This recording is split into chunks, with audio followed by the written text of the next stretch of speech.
Welcome back to another episode of the MacRumors Show. If I sound defeated, it's because I have done this intro about 5,000 times now. We do still have to keep that same energy for our very special guest. Of course, I'm joined by Hartley, but we're also joined by Kevin Neither, aka Kevin the Tech Ninja, who's also a very good friend of mine, and I can't wait to see you guys again in person in the next few days. But how you doing, man? Doing good, man. Doing really well. Thank you so much for having me. I'm excited to talk about all the fun stuff we're talking about on today's episode. So thanks. Fantastic. And if this cuts out again, honestly, we're just jumping right back into it. There's not going to be another intro from me, but I will introduce our topic again because we have some news about the Apple Watch. We are now expecting, which we have been for a while. It's been going under, the Apple Watch Series 8 and then the Explorer Edition or a more rugged edition. And now it's going under this new moniker of the Apple Watch Pro, perhaps, something higher end, something with some little bit extra features. And so before we get into that, I do want to ask you what your current Apple Watch setup is. Are you using it all the time? I know you are into a lot of health and fitness stuff, so I know you use it for that, but what's your day-to-day use case with the Apple Watch? Yeah, so I have an Apple Watch Series 7. Before that, I had a Series 4. I held on to that thing for so long, and I actually cracked it. So I bought a Series 7, and for when I first got it, I pretty much wore it all the time. And then recently, I don't know what sort of changed. I sort of just stopped wearing it at the house, and I'll wear it when I go out. But if I went somewhere like a nice restaurant, I'll put on a standard watch. But if I'm doing anything active, working out, playing golf, whatever, or just have just a normal day outside the house, I will still wear the Apple Watch. But I pretty much disable all notifications, and I just use it for the tracking purposes or for the one-off thing I need to access something on my watch instead of the phone. Hartley, what's your situation like? Well, I guess I'm a little bit the opposite of Kevin because I wear my Apple Watch almost all the time. It only comes off my wrist to charge because I use it for sleep tracking. Oh, you wear it to sleep? Yeah, I wear it pretty much all the time. The only thing I do more than I take my watch off, as such, is to change the bands, just for a level of comfort. So I find that when I want to do sleep tracking, if I switch to a sport loop, it's a lot more comfortable than the Link bracelet that I'm wearing now, because you wouldn't want that in bed necessarily. No way. I can barely wear those Link bracelets. My wrists are, I guess, a little too hairy. Whenever you use what's the Link one. The Milanese one does it too, but pinches your hairs, man. Yeah, I mean, I can't deal with that. Yeah, they're so nice I actually looking. like the Link. Yeah, I like the Link ones a lot, and that's kind of typically the one I wear. And then I will switch out to a sport one if I am doing anything active. So yeah. I mean, they're not that. Should I just shave my wrist then so I can wear it, or should I just stop being so weak about it? I'm not going to say it. You can but say, maybe you give can your say wrist it. a little. You can maybe say just shave your wrists, shave your arms completely. Just shave all my your arms completely. Yeah, just to make it match. I might do that.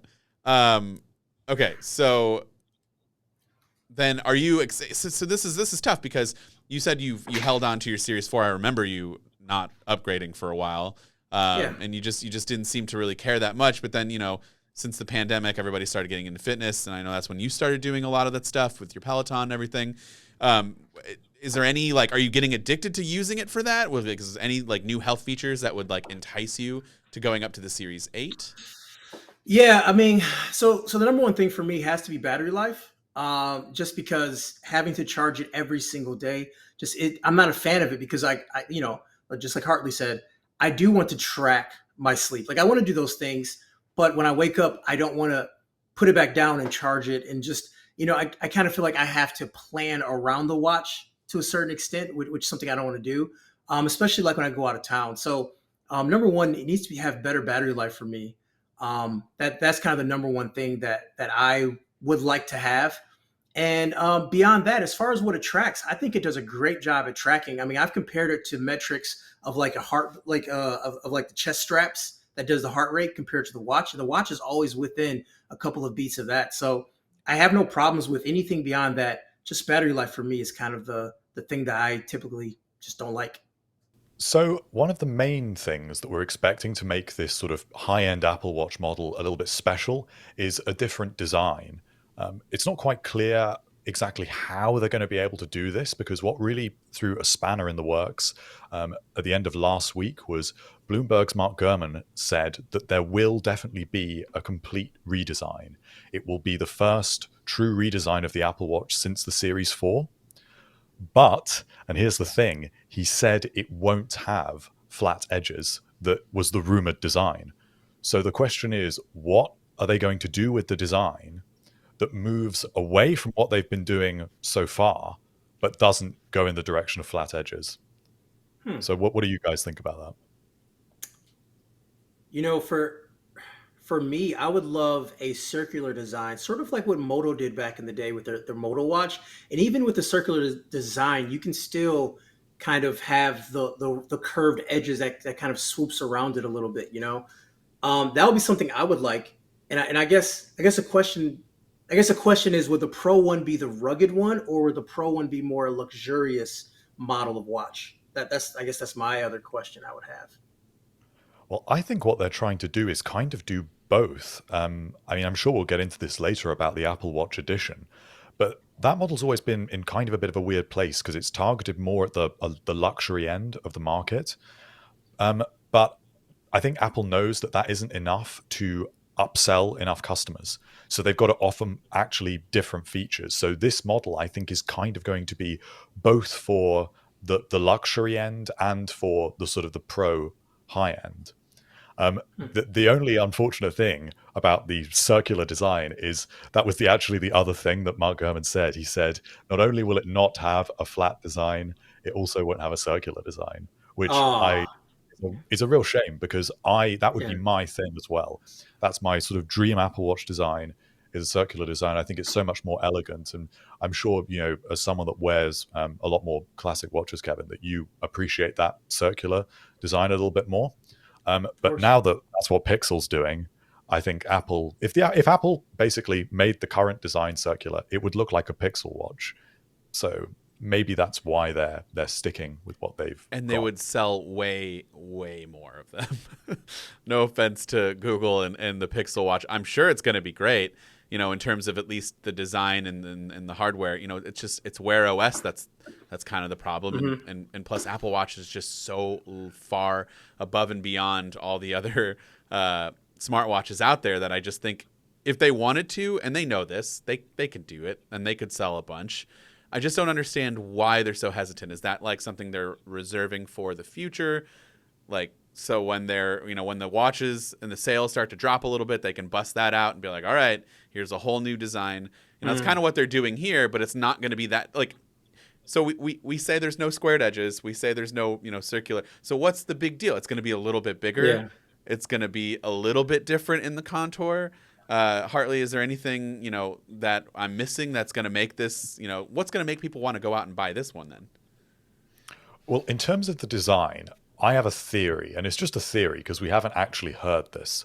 Um, but I'm putting two things together, which is it's not going to have flat sides, but we've also heard a rumor about a flat display glass, and we know the Series 7 has this more curved display glass. So if it's got a flat display, it can still look quite different and yet still have the curved sides. So what I'm kind of imagining is the shape of the new MacBook Pro and the MacBook Air, where it's got a flat top and sort of curves towards the bottom.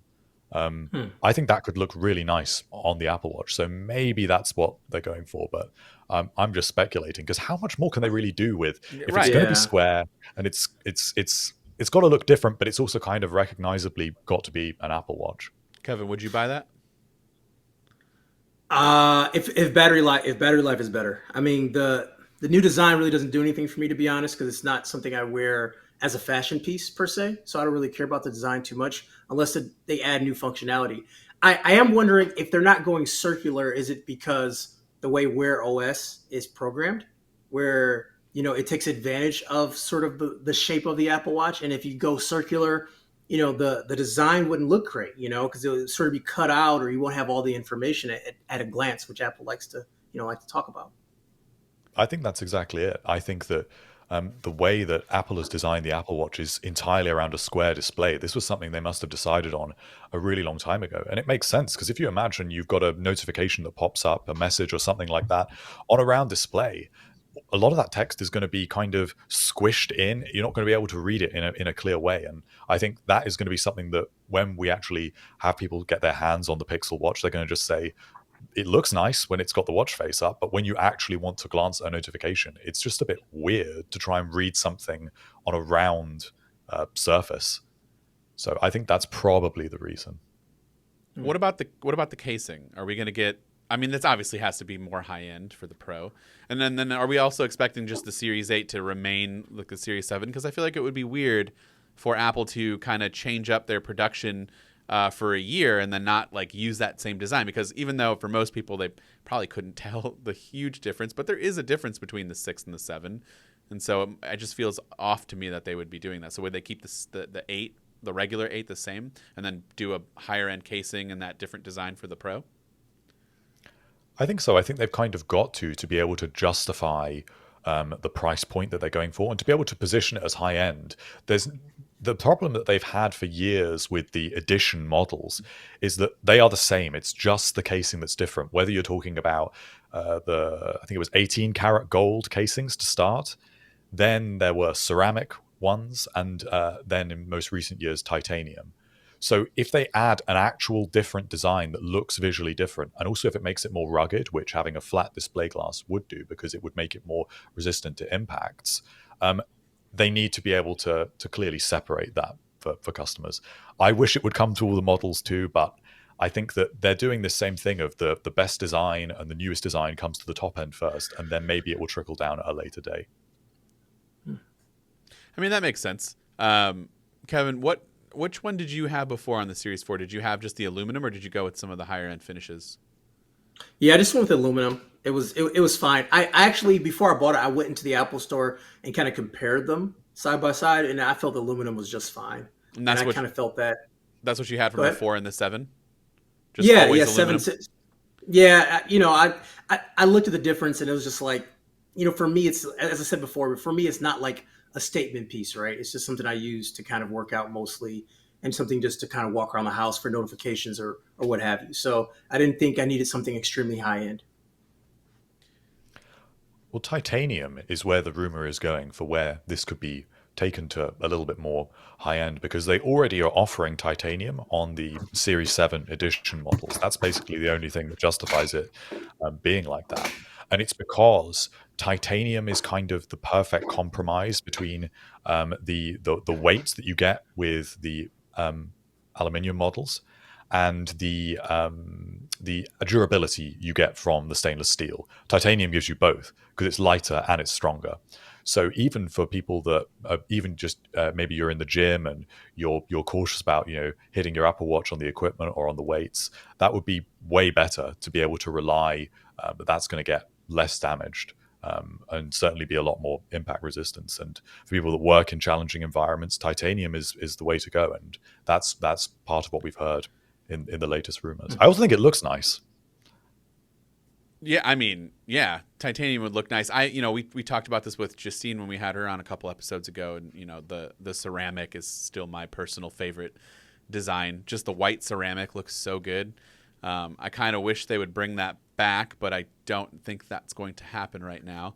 All right, so we talked about the new design, and we did touch on the display being potentially bigger, but that's some of the features that we're looking at. We're looking at either a 5% bigger display for the regular Series 8, and then the Series 8 Extreme Sports, or the Explorer Edition, or the Pro that we're going to go with. We're just going to call it the Pro for now on. There's so many names for it, and Apple's been fantastic with naming. That could potentially have a 7% bigger screen. I'm like, does any of that do anything? They're both for the same. It's somewhere between 5 and 7. Oh, somewhere between 5 and 7. I thought they were going to so remain it'll be like 41, 45, and then something beyond that, like 47. Scratch that. This is why Hartley is the man here, because sometimes you say things that just aren't true. So, okay. So, all right, I want to go bigger. I want the 7%. Let's just say that's what we get. I mean, what benefits would that be? Would that be showing us more data for like tracking things, more text? Obviously, it's bigger, so it's going to be able to fit more. But like, is there any like added benefits beyond just more to look at? Yeah, I was gonna say I don't know if I want anything bigger for me because it's already starting to look like a computer on my wrist at a certain point there is a quote unquote breaking point of what looks good on a wrist because now it's just starting to look ridiculous. And you see some like really skinny people with it on their wrist and it's just like taking up their whole wrist and it's just I don't know. And so I mean, like I said, I use it when I work out. I use it, when I play golf. I do a lot of those things, and I've never once said, man, I wish I had a little bit more data. I think Apple does a great job as far as scaling everything to fit the watch. Obviously, if it was bigger, they'll have more room, but I'm not sure if they'll be able to put more data on there or the data just be larger. I'm not quite sure. I think if they were saying that there was a reason for this bigger display targeted towards people that are a lot more into serious sports and people that are effectively athletes, they'd have to be able to show that it actually is useful for something in a different way than the smaller two models. So I don't know what metrics they would want to fit on there, or even if it will be like half, a software thing, because Apple does just do that where they create something that's basically a software feature and then they only put it on one model. Maybe there will be a new UI for workouts that you only get on this larger display. I think that could be pretty interesting. Yeah, that makes sense. Like if the larger display can accommodate more, then they only put this specific software feature where it might be enticing. Like if you could see maybe different metrics that you would have to otherwise like swipe over to get to. But they kind of figure out a way. But 7% bigger, that sounds like a big deal, but it's still not going to be that drastic. Yeah, so it's really small. I still don't know how they're going to do it. But, we've mentioned this. Well, Kevin, you've mentioned this. You might be happy to find out that there is a rumor about a longer battery life coming for this, I'm guessing, this bigger model. And so with that said, would that change up your like routine if you could make it through the whole day and into the next day without having to charge? Would you wear it to bed? Yeah, because I mean, my biggest thing now is if when I do wear it to bed to kind of track sleep, and then in the morning I charge it, I take my shower, brush my teeth. Even then, it's like at 60% or 75%, and that's not enough to get me through my full day if I actively track a workout. So if that scenario is true, where I can get a day and a half or even 2 days on a battery, that would be something I would definitely consider upgrading to, for sure. And obviously, with the Series 7, that introduced even faster charging. So I'd be curious, because I don't have a Series 7, how much do you think that actually helps with the charging situation on that model? And does it just need to go further? Because if you're saying it only gets up to about 75%, to me, it sounds like that needs to be charging faster. I'm also taking very fast showers and brushing my teeth because I have to get my kid ready for school. So it's not like a 30-40 minute routine. It's like a 10-minute quick shower type of thing. So I mean it is faster charging compared to the older models. And to be honest, a lot of the times when I charge it, I'm using like a charging docking station that may not even support the ultra fast charging. Because a lot of the products I have are like a 2-in-1 combo or what Right, have right. you. But they don't even support that too. That's So that's what I was going to say. I've noticed I don't wear it to bed. And I think I want to touch on, you have the Aura ring, Kevin, right? I do not have the Aura Ring. Oh, I thought you did, or you were looking at it maybe. Yeah, I was considering it. I'm still sort of considering it. I can't get over the monthly fee. That's the hang up for me. I was about to ask what monthly fee. I think because they gave me one for review, I don't have that. Ah, So that's a good that's a yeah, that's a yeah. good There's a thing to monthly know. fee. That Yeah. is a little ridiculous. Well, I was going to touch on that, and we can bring it up because I want to bring up some of the other things that you could use in replace of an Apple Watch.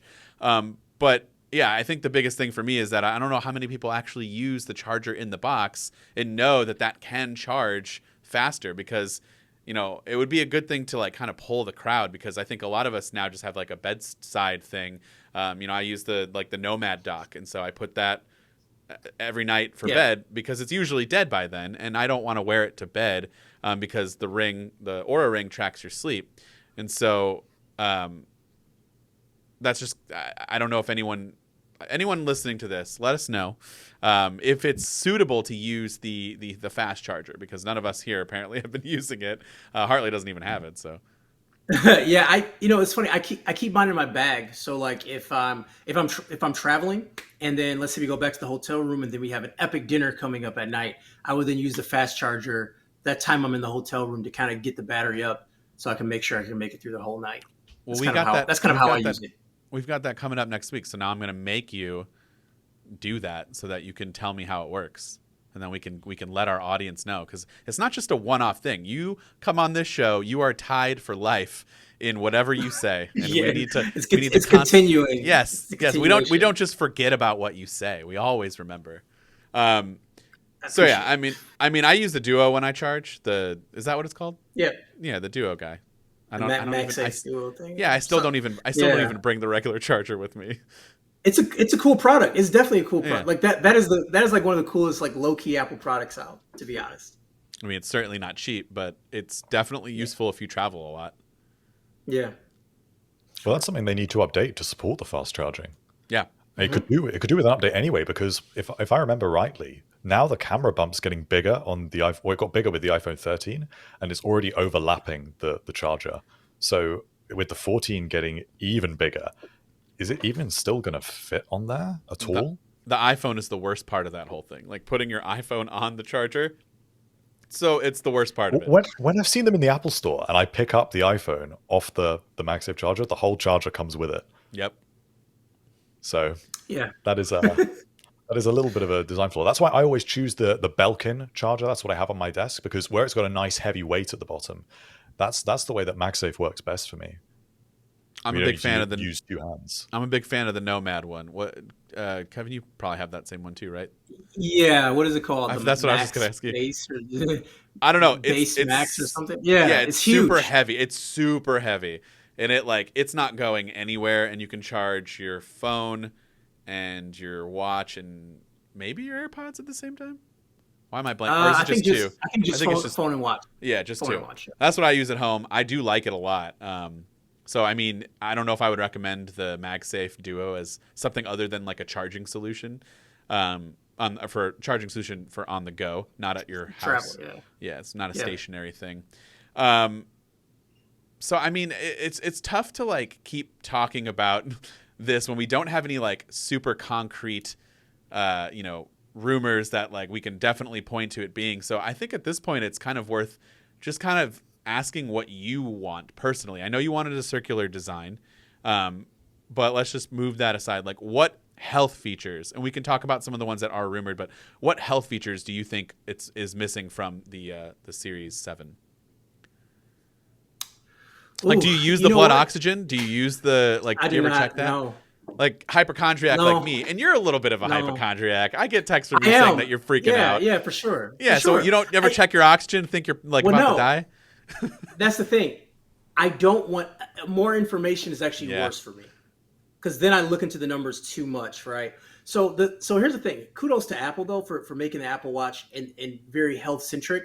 I really ragged Apple at first many years ago about like all this health stuff, and I even made a tweet, and I don't regret things I say, whatever. But I made a tweet. I was like, wow, Apple act like we all dying. Like that was like my tweet about the Apple Watch. But now that I've become a little bit older, and I realize the value that it adds, right? Oh, yeah. So like my dad's cardiologist gave him an Apple Watch, and where he can pull reports off the Apple Watch for my dad. And like stuff like that is kind of like a real case scenario that really hits home with me. You know what I mean? Like that is something, a piece of tech that is enabling my dad's doctor to have more information to further assist him. You know what I mean? Stuff like that is kind of cool. So I don't really know what more health stuff it needs, to be honest. Because I'm very satisfied with what it has, and it does more than what I even use for.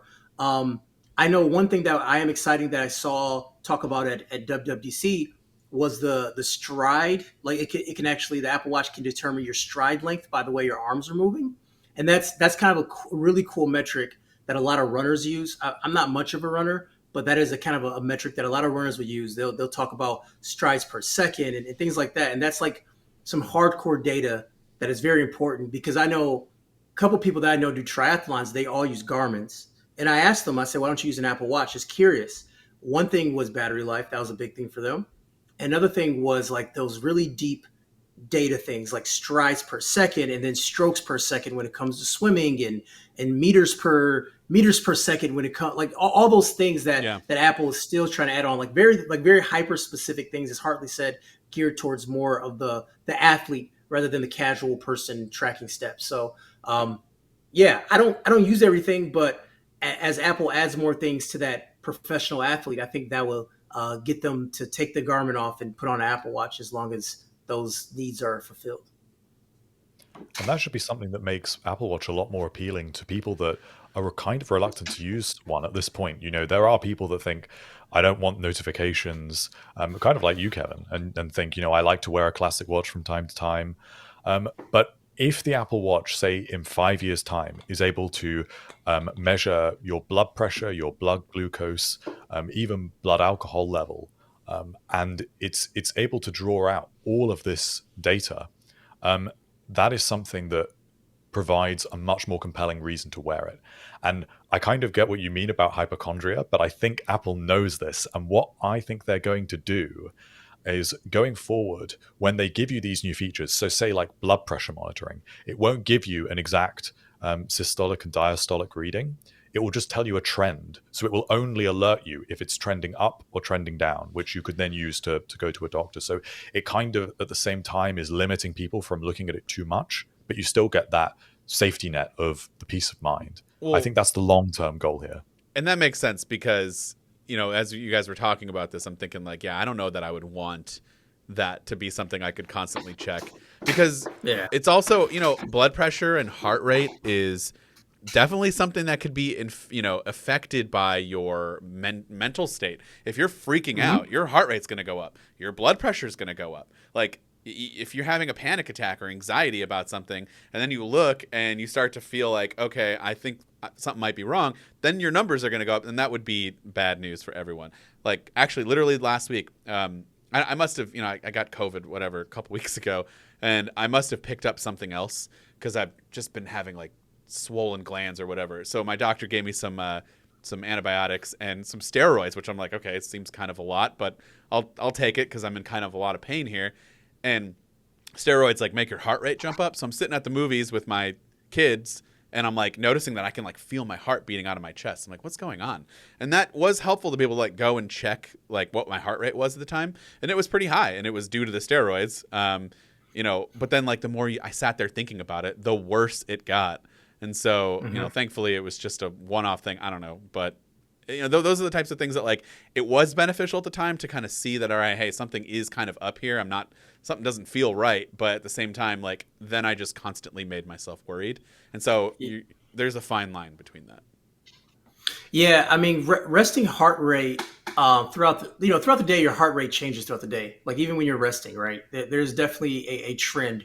But if you're constantly looking at your heart rate, I think that could, as you said, it could kind of throw things off, especially if someone that deals with things, health anxiety and stuff like that. Sure. But like throughout the day, if you're sitting there, I could be sitting at a 60, then the next day I could be sitting at a 70. That could be my water intake. That could be my body digesting food, and it's just all those numbers without data behind it doesn't help, right? All about that trend to kind of look at things like that. And then when you're working out, you want to be in a certain heart rate zone. So I think it's very important for working out, but just sitting there sedative, I don't think knowing your heart rate's going to help. I think it just hurts more than it helps at that point. I mean, if your heart rate's up, you feel it, and then that my heart rate is up. I don't care if it's 95 or 102, right? Like those numbers at that point doesn't matter. I just know I'm at an elevated state at that moment. So at the moment, it's blood glucose that is rumored to be the thing we get after body temperature sensing, maybe around sort of 2025. And that is interesting because that is moving away from the kind of heart rate sensing or ECG type features that we've been getting used to. And I think that is interesting because you can't, you kind of know when something's up with your heart. You might feel a flutter, or it doesn't happen all the time for sure. Something like atrial fibrillation you wouldn't know about, but blood glucose is an interesting one, because to be able to be alerted that your blood glucose is trending in a certain direction, that could meaningfully help people avoid diabetes or make changes to their diet in a way that their doctor just saying to them, you should probably cut down on this, or wouldn't do in quite the same way. So I think it's an interesting direction, but it's got to kind of be done with a little bit of sensitivity. Hey, you're really unhealthy. Stop doing what you're doing. That's how I would take it. I would just be like, I know. Now you're making me freak out even more. Well, I don't How think I Apple mean, would word it quite like that. I Maybe would, they should. I wonder how would a watch determine those things? Like I'm very interested how the sensors work. Like how would it read your glucose levels? I'm guessing the way it So does with everything else, right? Through the infrareds and the skin and the yeah, That's so insane. yeah. it's technology that virtually doesn't exist for consumers at the moment, because to be able to measure blood glucose, you actually need to use an invasive sensor. So you need to use a Hmm. drop of blood in a machine to be able to get that information. I mean, Apple literally sells some of these devices that integrate with the Health app. But Apple has been working very closely with, it's a small British startup company that has developed a sensor that can measure a huge number of metrics from a single sort of optical sensor. And so that's what it does. It does blood glucose, blood pressure, blood oxygen, and I believe also blood alcohol. But there's a whole number of things that this does, and it got disclosed in financial filings that Apple is their biggest customer for a huge amount of their research. So it makes sense that this is what they're doing, and it's a wrist-worn sensor. So it's kind of inevitable that this is where that technology is going to come from. But for people that do have diabetes, that's going to be a huge difference if you don't need to measure things, with an invasive sensor. That could make a really big difference to people in a way that the Apple Watch kind of hasn't been able to replace existing equipment so far. And so it's again kind of just bringing more people into the Apple Watch fold. People that if you're interested in fitness, chances are you maybe already use an Apple Watch at some point. Or if you're interested, in the tech, maybe use it for notifications. But health is something that they can go further with to bring more people into using this device. Interesting. Hmm. What about body temperature? Is that closer than those other ones? Because I feel like those other ones you said are 2025 and beyond. I think body temperature Yeah. is incredibly important for, well, what's going on in the world, where you get a fever and you might not know, and turns out you might have COVID and you're spreading it to other people. You get that fever, your body temperature starts to go up, but maybe you're not feeling it as much as you would to like actively take your temperature. Obviously it would be great to get something like a trend, like, hey, your body temperature has risen a full degree here. Like, what's going on? You doing all right? Obviously it's not always going to be accurate. Maybe you were just in the hot tub or something. That's where we have to figure out the fine line here and how that's going to work. But first off, I want to know Kevin's thoughts on possibly getting body temperature, and then Hartley, maybe you can kind of fill us in on more information for that. Yeah, I mean, more data is always a good thing, but it just has to be responsible. Like we kind of talked about a little bit. Like if your body temperature goes up a half a degree, should it alert you at that moment? Because that could spark so many more things within a person, right? I mean, once again, your temperature fluctuates throughout the day, just like everything else, just like weight. Those things can fluctuate throughout the day. So I'm sure Apple is going to be very responsible with that information and alert you if there's something that needs action. But I don't want a constant temperature of my body on my wrist. Like I look down and I just see my temperature. I think that will freak out a lot of people. I don't think that's going to be the case by any means. But that is the extreme, right? Which I I think we want to stay away from. I would prefer the trend thing where it like alerts you, but I also do want the Yeah. ability to manually be able to check my temperature because, uh, you know, like I said, we all were recovering from COVID over the last 2 weeks, and my daughter was hit the worst at the end, and she had a really high fever, and she was, save you from the details, but she was basically dehydrated. We had to take her in. But with that fever, when I checked we have like one of those Nokia, the temperature ones that you should like a temporal lobe one. And there's a drastic difference between that and what you get at the hospital. She was reading near 105 degrees. We got to the hospital, 20 minutes later, and she was like 101, closer to 102. There's a 3-degree difference there. So if Apple can be pretty accurate with that and be close to what you're getting from their professional equipment, that might help us. Yeah, she needed to get the IVs, but like we've had times where they've been that high and we freak out, especially if you're a new parent and you don't know that kids' body temperatures can withstand something that high. Even though it's not great, it's still not like us getting 105 where we have organ shutdown failure and all that. Like you really need to like monitor it, but maybe you don't need to freak out and run to the ER right away and think, oh, she has 105-degree fever, when in reality it's more like 101, 102. Still bad, but something that you can manage from your house.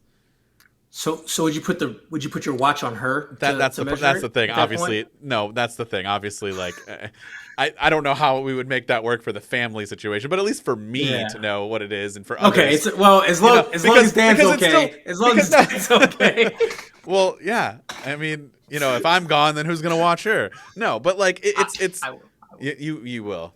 Kevin will take over.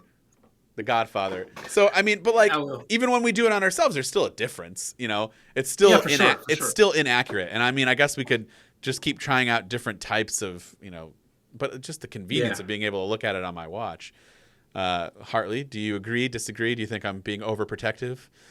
Well, I think this is the whole problem that Apple has had with this technology. Yeah. So the rumors suggest that they had this body temperature sensor ready for the Series 7.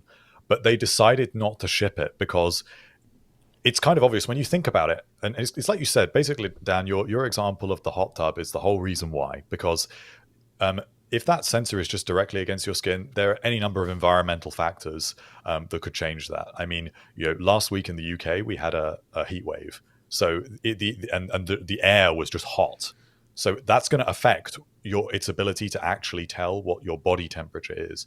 And they were not able to get the algorithm behind this sensor sorted for the Series 7. But we believe that for the Series 8, they will have it. And that's kind of the good news, is that it won't it's coming for the Series 8 then. Yeah, it's not just the Series 8 Pro or the high-end model. It will be all 3 of the Series 8 models should have this body temperature sensor. But, and here's the thing, it won't give you an exact reading. It's initially going to be very, very pared back. I think that this is something that is going to be one of those like Twitter controversies that it comes out and everyone think, oh, cool, we've got body temperature, but it doesn't actually tell me my body temperature. No, it's going to give you a trend, which is the responsible thing because... No, it won't even do that. It won't even do that. So what's the point? So it's going to be used apparently for fertility planning exclusively. And there is a chance that it will be used for better sleep tracking.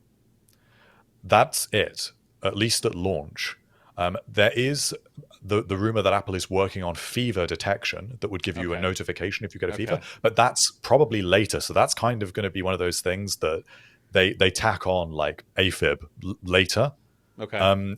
But the actual ability to get a trending temperature is not going to come at least until a whole other Apple Watch model later down the line, according to the rumors. So that's it's kind of good news and bad. Yeah.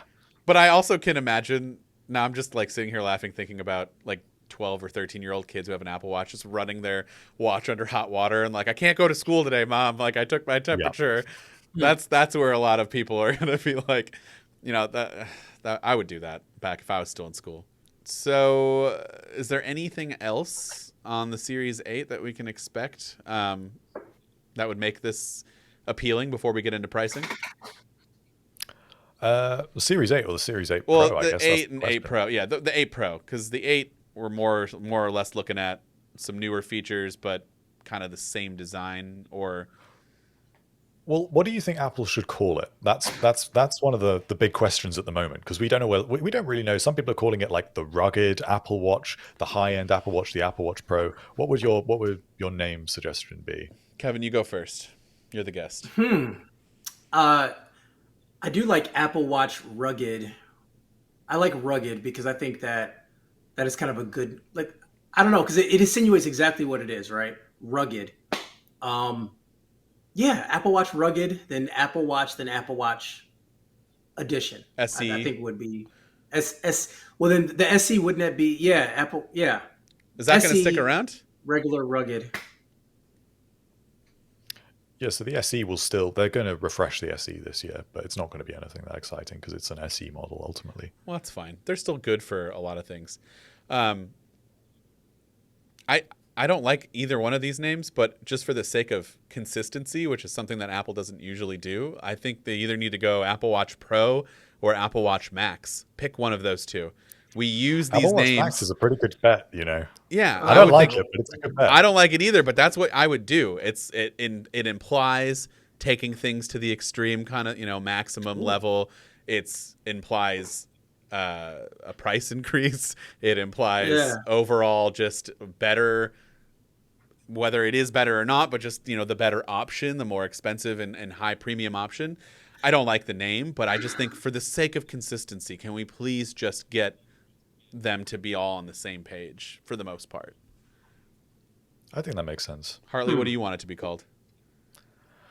I kind of think Pro is the best direction for it, especially if it's kind of the first Apple Watch that is targeted at a specific group of people. So it's targeted at like prosumers that like the best tech, but also people that are using their Apple Watch in a challenging environment, ultimately for work, like athletes, effectively. So athletes are basically a pro audience for the Apple Watch. So I think that makes sense. And then you've got the fact that would appeal to people that just want to know they've got the best. Everyone's familiar with Pro. People like to buy a MacBook Pro because it's a Pro. The pro's a valuable word for Apple to tack on. I mean, apparently internally they're calling it Explorer Edition. That's Hmm. what Apple's teams are calling it, but I have a hard time believing that's what they're actually going to end up calling it. It just brings in a whole new name for no reason. Explorer Edition. I mean, Interesting. no one's Or exploring anything with it. I mean, maybe kind of piggyback off Samsung Active. Apple Watch Active.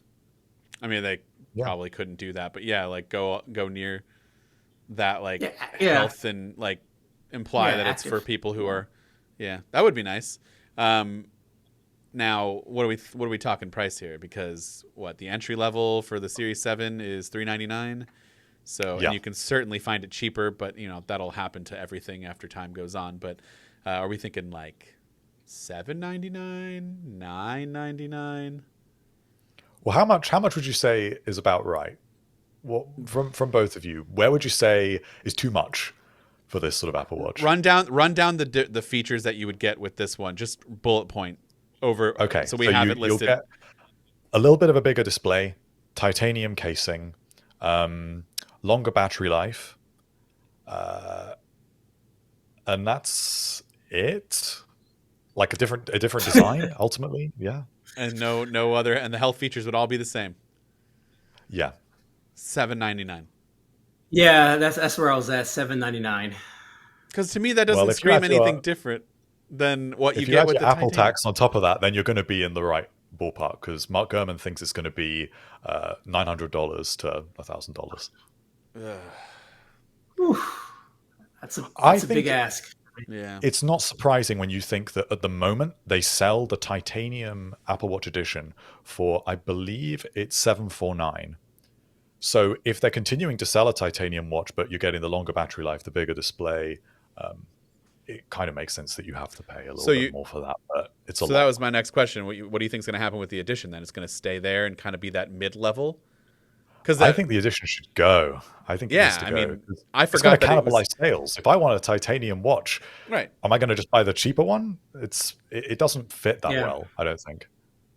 I'm That gonna makes sense. I'm gonna be honest with you. I didn't even remember that they were still calling it that. I thought that was just like Apple Watch titanium, and then the stainless steel models. Like we just referred to them based off of what material was used. Um, but yeah, I don't think we need the edition. That before still left a sour taste in my mouth when it was like $18,000. That's just what I always go back to when I hear that. I'm Yeah. like, yeah, I don't want that one. That's too much. But like, yeah, just get rid of it. Make it easy on ourselves. Well, Apple Apple's Watch. never known what to do with it. That's been the problem. They when they started out and it was a gold casing, it was the same watch as the stainless steel models. It was exactly the same watch, and of course now they're just basically all in landfill. So you bought an $18,000 watch that is now completely obsolete. Um, So yeah, I mean, That's my problem with the Apple Watch. When you buy a normal watch, it can appreciate with value, and Apple Watch depreciates instantly. And you're spending so much money on a watch that a year from now would lose half its value. And that's my big struggle with it as a person that likes watches.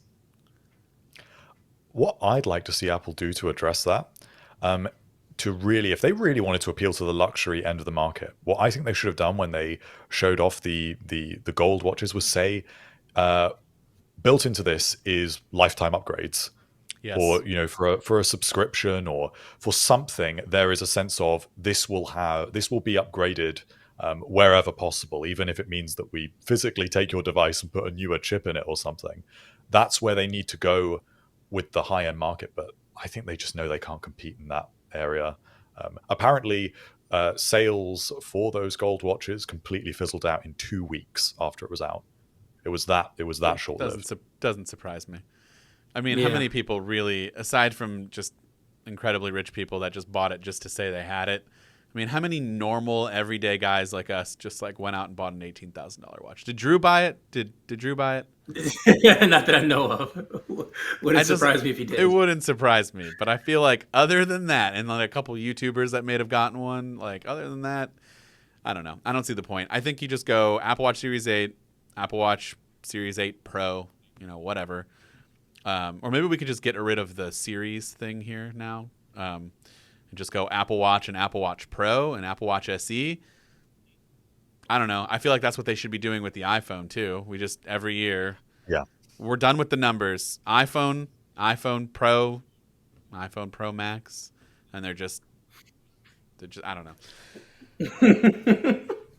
But No, I agree. I think that's the direction it's got to go in long term. But I think it's easy for us when you're in the tech community because we know at a glance the difference between like an iPhone 6 and an iPhone 7. But the average Yeah. consumer just thinks, oh, I've got an iPhone 11, but it's time to upgrade, so I get the 13. They don't have the time to be thinking about these differences. So the names are so important. I mean, that's why Apple kept the 13-inch MacBook Pro in the lineup. It's the name. It's ultimately all just the name. would you buy one of these, Kevin? If all the things that we discussed, would you buy one? Let's say it's $9.99 for the larger one. No, no, No. definitely not. No. If it was $700, yeah, I definitely consider it. Strongly consider it. But I mean, for me, there has to be a breaking point somewhere. And I think $1,000 for a smart watch for something that I don't see myself wearing every day and something that will be considered obsolete in a couple of years. I don't know. That'd be really tough for me. What if it incorporated the same tech that the like standalone golf watches had, and like it improved upon the GPS so much so that it had its own, it like could incorporate with an app. Was it 18 birdies or whatever? Maybe it like is Yeah. so incredibly accurate now. Like, is that what would set Well, you not over? now you're talking my language. You're talking golf now. I mean, so okay. Here's the funniest thing. The Apple Watch is actually extremely accurate Oh, as a really? golf watch, and a lot of golf YouTube channels they're actually recommending people to stop buying Garmin's and other apps and actually use an Apple Watch with a premium app. Because like if you get the premium apps, the ones that you pay for, whatever, you get like detailed tracking like within 3 yards of everywhere. So actually currently my Apple Watch is extremely good. I keep my score on my watch and I have everything down to the pin location. So it would have to be a whole lot more. Now, if they included something like shot tracking where it would know when I Ooh, hit a ball like and then your automatically form and yeah, yeah. yeah, and it can give me something like that, like a detailed analytics when it comes to like a golf swing, golf club head speed and stuff like that. I would be in line. There wouldn't be a line, but I would be the first person in the line There to might be buy a it. line. There's Yeah. a line for everything whenever a new Apple. I'm serious. I've Well, stood in line before for products that I'm like, why am I standing in line for this? Why are people well, yeah, here? you could Why are people just lined up order for online. this? Yeah, but no, I mean, if I so like how marathon people or triathletes and people run with those detailed stats. If I can get detailed stats when it comes to like golf stuff, like very detailed to that granular level, that would be no brainer for me because that would be something I would use several times a week and something that I cannot get today. But as of right now, I feel like the newer Apple Watch, everything I use, I could still get today. Maybe it's a little bit smaller, maybe the battery's not as long, but I can still get that data today. I think that's the most important thing that we need to stress is that, like, I'm guessing most people, well over 50%, probably reaching towards more than three quarters of the people who buy an Apple Watch, obviously do not upgrade every year. There's probably no point. Most of you are getting it for health tracking, for activity tracking, and you're getting pretty much all the things that you would need with each and every iteration, minus a few different health features that you may not care about. And so it's probably not worth upgrading to. But if you're looking, coming from a Series 4 or a 5 or an SE, and you're looking to get up to that Pro or, more premium level or the Pro level at this point, then yeah, this is the reason why we're kind of bringing it up. It's for people like you who are looking to get into that. But Hartley, what is your like dream feature that you would want on an Apple Watch?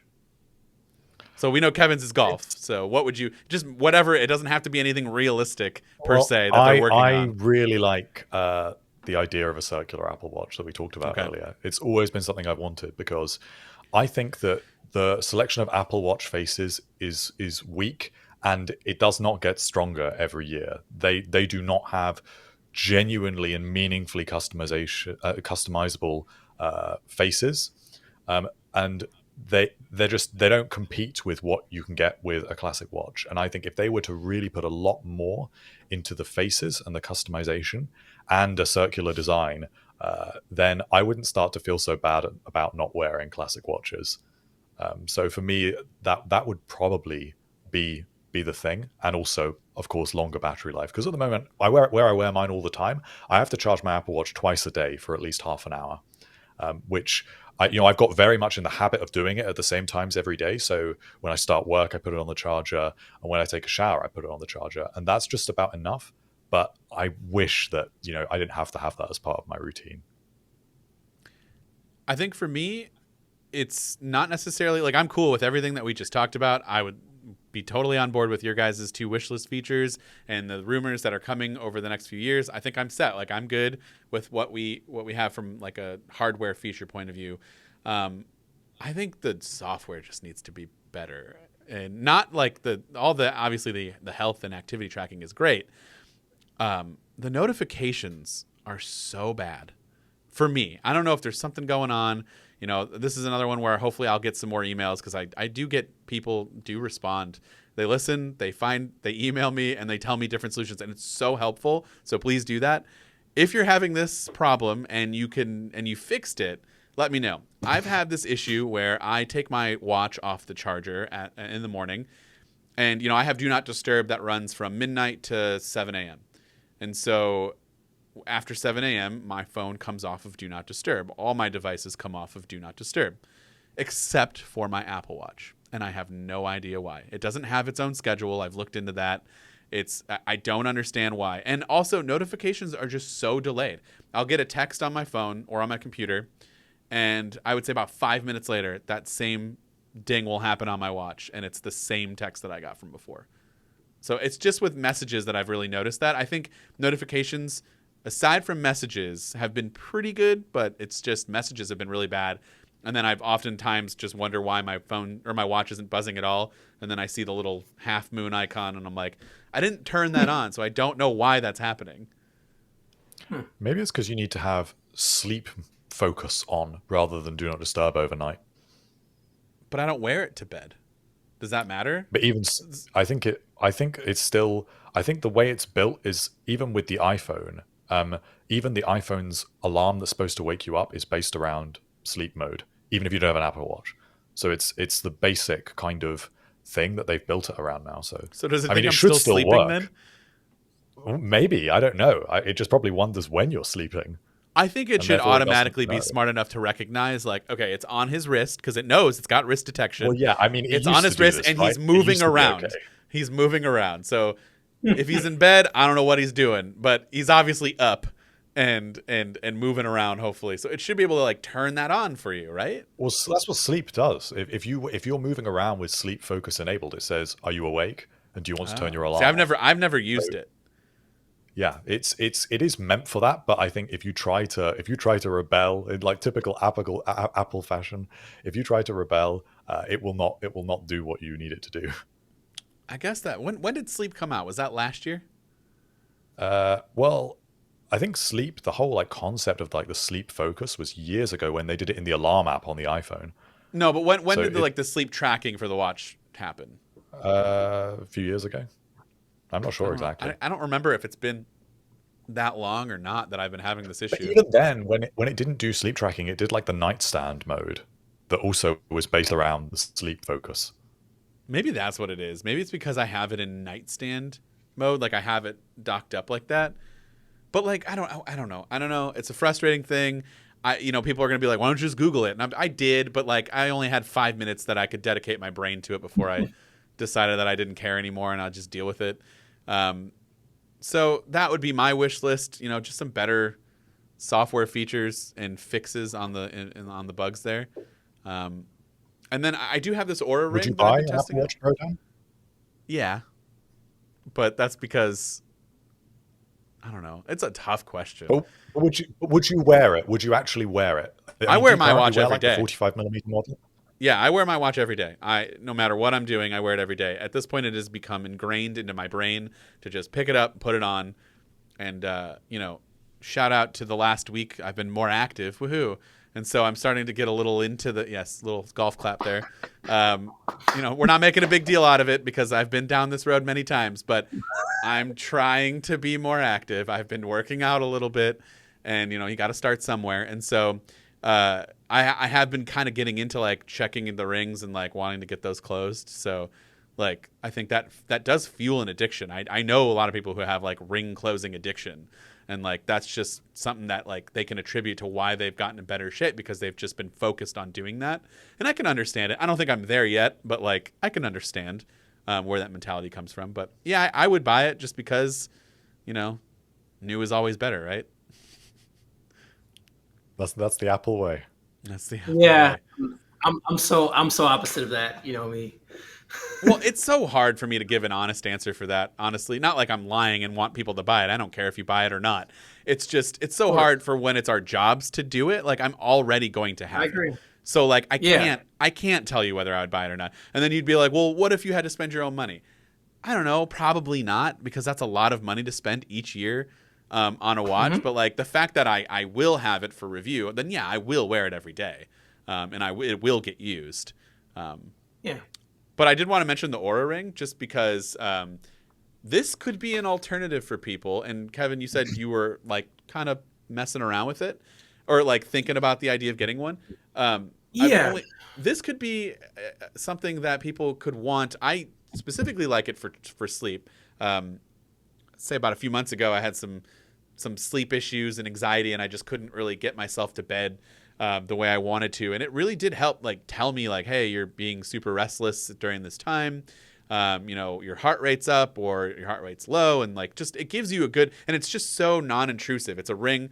My wife was cool about letting me replace our wedding ring while I test this because it's just I don't want to wear two rings, so I just put it in the Yeah. same spot, and and now it's got blood oxygen that's rolling out to people, which is I feel like kind of a big deal because there's not a lot of other products out there that have that besides the Apple Watch. So, do you think there's a market for rings to kind of overtake things? And it does track your activity and stuff, but I feel like it's not nearly as good as Apple Watch in that department. But Yeah, so I mean, I've been seeing more rings pop up, more smart rings pop up, but it seems like Aura is the one that has the most traction. Um, and the things that I've read about it and like the reviews I've watched for all good things, but for me, and sorry, and them adding the monthly fee, that's kind of a newer thing. I think they just started adding this earlier this year with the latest software, and so like they're giving you all this tracking, but yet you're buying the ring and then you're paying per month for you to access your own health data, yeah, which I that might find not be the right extremely move. just yeah, I find extremely concerning for me. But they are adding a lot of new features. I know they just added workout activities. I do wonder, does that feed back into Apple Health? I know it talks to Apple Health, but for example, would it close your exercise ring, or do you have to wear an Apple Watch to close an exercise ring, or do an Apple TV workout? I don't know actually Yeah, Well, because I kind of wondered. I if kind it of gets wondered. fed into the Apple Health app, it should it should close it. close. Yeah. Yeah. But yeah, so it's interesting because when I use my Apple Watch for for golf, right? Like when I'm playing a round of golf, I don't go into the golf activity, but I have a golfing app, and it feeds back into Apple Health, but it only tracks my steps. It wouldn't track activities. Like it wouldn't track active minutes, right? It doesn't track activity minutes, but it tracks steps, right? So it doesn't track every single, like it doesn't feed everything back into Apple Health. I wonder what data is it handing over, because I don't think it hands over every piece of data to Apple Health. That's my only question. Like activity minutes is what it's called, right? Yes. That's a good question So because I was using it primarily for sleep stuff, and I haven't even looked at it since I've started, being a little bit more active. So then I can get back to you on that one. But yeah, I'll be interested to see if you did a workout without the Apple Watch, how the Aura Ring takes your workout and what does it do with that information? Like how does it relate to your Apple Health data? Like how does it? see, Like, but then where I does would it be plug in sad. there? Then I would be sad to do a workout without the Apple Watch because then if it didn't close my rings, then I would be sad that I don't see that. And then it's like I just worked out for Oh my nothing. gosh. Yeah, you worked out for nothing at all. No, Nothing nothing at at all. all. I mean, I want the put your Apple Watch on superficial. I want to show. put, No, put your Apple Watch on your dog let him run around. and let your dog run around the house. That's what people do with the Fitbits. My And you get dog's on your wrist. lazier than I am. That's not going to happen. Oof. Okay. Oh, she's Never 10, mind. man. She's 10. And I'm old too. All right. Is there anything else you want to add about the Apple Watch, or are you just kind of like, let's get it going here already? September can't come soon enough. I'm ready. I would love to see. I love to see if there's that one more thing moment. Like if they had something that really makes me go, oh, I didn't. No one knew that. The leaks didn't say that. Like I'm looking for kind of those moments. That's what I look forward to. Unfortunately, with leaks, it's kind of hard to get that these days. But Sorry. I'm kind of holding on to hope that there's going to be something. But we'll see. I apologize for everyone out there who has that same mentality. But, people want to know what's going on. And so is there anything, one last question, is there anything at the event that it doesn't have to be Apple Watch related, that you are hoping will be announced? Obviously, we have the iPhone and there's the Apple Watch, but any of the other rumored products, AirPods Pro 2, AirPods Max 2, God, what else is there? iPad Pros, etc. Yeah, I mean anything in the audio realm. So AirPods 2, AirPods Max 2.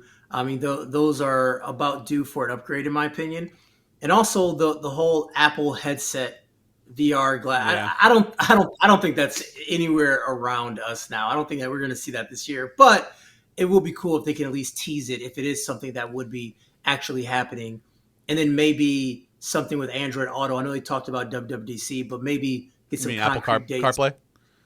Yeah, sorry, Apple Auto. Can't bring Yeah, up Apple- Android Auto on this show. People, I said Apple Auto. Yeah. you said So I mean, Apple CarPlay. Just I would like to see it in an active car if they had it.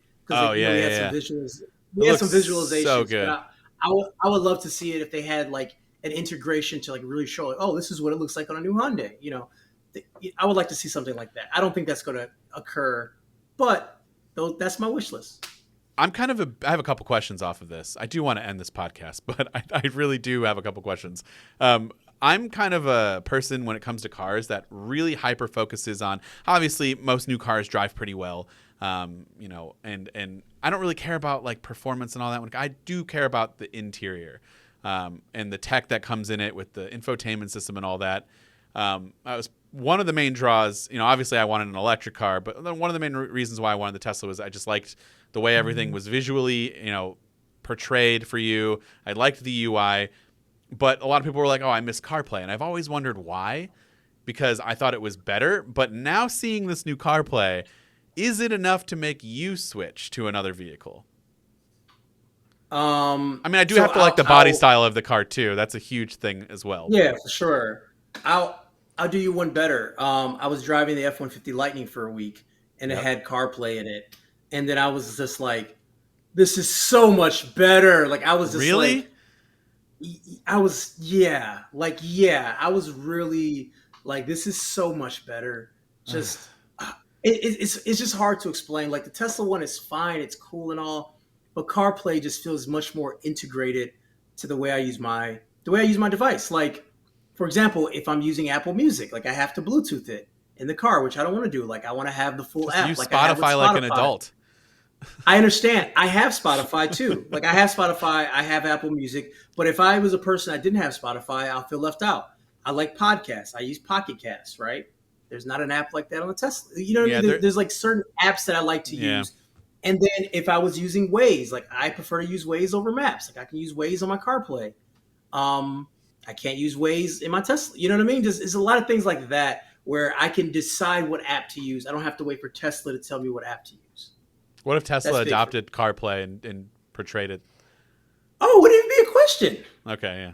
Wouldn't I even mean, be a question. that would be what I would hope for. At this point, I was just hoping for an Apple Music app that I could just use, so I don't have to use, because that's a huge thing. I don't want it to use my phone. I really like that it just uses Spotify built into the car, I agree. and it kind of keeps your data, on lock there on your phone, and your battery life is fine, and you don't have to worry about it while you're driving around. But Hartley, what about you and CarPlay? How's life in the UK with vehicles? Me and Kevin, we're in the Midwest here, so it's pretty much all the same for us. Well, vehicles are smaller for a Yes. start, but I'd say CarPlay is still just as important. Okay. That's I'm in the market looking for a new car, and CarPlay is right up on my list of priorities. My current car is it's a Volkswagen Golf, and it's the display it has for CarPlay is like 6 or 7 inches, so it's a little like matte display, and I want something that's a little bit of a nicer CarPlay experience. So definitely I'm in that niche of customers that's really interested in what Apple integrations there are. Even things like the car key, the ultra wideband car key that you get with a lot of BMW models now. Those things are certainly interesting to me, but I think that since CarPlay's really been expanding across vehicles, it's something that is becoming a lot more mainstream, just because it's easy. It's just easy just to connect with a lightning cable, and everyone understands that they're not interacting with some clunky in-car UI. I mean, if it's not, Tesla's not a clunky UI, but it's but definitely still. It can be. It can be. Oh, it's still annoying. My partner has a Model 3, and it is so annoying every time. I want to just connect to my phone to play some music, going into different menus just over Bluetooth, and it's not a clean experience. Whereas with CarPlay, I just plug in, it's even wireless in plenty of vehicles now. It's still light years ahead most car manufacturers, though, when it comes to infotainment systems, which is like part of the reason. But all these new EVs that are coming out, and then when Apple showed that off, I'm like, I don't know, what's the reason why I would want to stick with this car if I can go to something maybe a little bit cheaper and still just as nice of an experience on the inside. But so, all right, I like that. I like you thought outside the box. Everybody picks iPhones and stuff. And my last one was, what about your AirPods Max wish list there? What do you think they need to do to make you want to jump? Because they were what, $550? So you're gonna spend another $550? Yeah, I got these for $350. By the way, I bought them refurbished. I bought them refurbished on Amazon because dude, I can't listen. I don't. Should call you I don't Kevin have the Frugal Ninja. I know. I don't have deep wallets like that. I mean, I would love to have an off switch. I would love to have an off switch. Like it's just I know it's silly, but let me hold the crown down and let me just turn it off. It's not. I don't silly. want to have to. Yeah, like I do not want to have to use their magnetic case or a third-party magnetic case. Like I want to just hold the crown button down, let it go to deep sleep, turn it off, throw it in my bag. I don't want to have to travel with that bag or do something special with the magnet to turn it off. Like that is my biggest gripe with these headphones. My biggest gripe. You think they did this on purpose, that we would hate it so much that adding power button would be worth us spending $550 again? Because it is. It is. I love them. They sound great. Obviously, I want more improved sound. But no, I just want a power button. And a better case. That's all I want, and that's super cheap for you, Apple. So. Yeah. I don't know, and I wish they were foldable, but even the Sonys are no longer foldable either. So I think foldable headphones is going away, which is sad because I like. Oh, even the new Bose, they don't fold either. So no, they're all the telescoping ones. So. Yeah. I mean, I'm just kind of old school like that. I like to fold my headphones up, but it's okay. Yeah. Well, I think the folding thing's what it's got to be for me. I don't think they will ever do a folding pair of AirPods Max, but they just take up so much space. on my Yeah. desk because they're just way too big. I don't really know what to do with them. You don't really want to put them on a lot of headphone stands because of the mesh. They're great when you're wearing them, Yeah. even if they're a little bit of a tight squeeze, I think. But when you take them off, they become an inconvenient object, I think. I think that's the thing they need to work on. They've got the audio experience in a really, really good place, but other things it needs work. The smart case needs work. Storage needs work. I would even like it if they did a neat charging stand for them. I think that would be Yeah. a great little accessory. I agree. I have a stand that well, see, that brings up a whole new topic for the future, but like how would they even do that? They would need to completely change the design to where the charging would have to be initiated either through the bands or like through the I've got cups or something. an AirPods Max charging stand. It was one from Kickstarter, and Oh. it's just a neat little stand, and it's got a magnetic lightning connector in it. It's got USB-C, and it's weighted. Right. So, but you that still when got to you pick plug it the in. So AirPods I'm Max- thinking wireless charging. Like there No, you needs don't. to. But it's because it's got this magnetic connector. You just drop the AirPods Max on it. Wait, what? I'm Yeah, not. it's I'm got not like a little fathoming this. magnetic lightning sort of adapter that you plug into the AirPods Max. Oh, It's okay. like a Yeah, I little know what you mean. MagSafe, Yeah. and then that goes Okay. into a little slot inside there. It's really neat. Okay. So, See, I have the it's good. stand from, is it Satechi? One of those companies, and you just put it on like a headphone stand, and then in the back there's a charger, and you can just plug it in, and that's fine. It's not a big deal, but it doesn't look as good when you have the wires hanging and stuff. For as long as Apple has this weird thing where it can only be turned off by magnets, it will always be annoying. Which is why, while things like this do a good job, they're never going to do as good of a job as something that is a proper wireless. Yeah, turn it charging down, solution. and then I can put it on like a stand where you can keep the cups folded out like the way you're wearing it, and not have to turn it in. Because that's the other thing. If I could just put them on like a headphone stand like this, the way Kevin's wearing it right now, that would be great. And I know they're properly off and not wasting battery. All right, well, that about wraps up our episode. Kevin, would you like to tell everyone where they can find you? Yeah, you can find me, Kevin the Tech Ninja. You can find me on YouTube, Twitter, Instagram, all those places. Tech Ninja Speaks on Instagram and Twitter. Kevin the Tech Ninja on YouTube. And by the way, guys, I wore my Apple Park shirt for you guys. I saw Wanted to that. just show you guys the Apple Park shirt. I love it. Just saying, hey, it's all about the details. I'm not pandering to your audience or anything. No pandering, but maybe worth a follow. Maybe everybody should just go sub to his channel and give him a little follow. Yeah. I mean, people are calling me Apple fanboy these days, so come on, really, home, guys, come on. I think home. they need to. I think Yeah. they need to see a personal, like they need to see our personal conversations to know that's probably not true. But yeah, but it's okay. But yeah, so I appreciate you guys, Hartley. It was amazing to meet you over the internet. And you have an amazing voice. You should go into voice acting. Thank you. I truly mean that. Awesome, man. Thank you so much.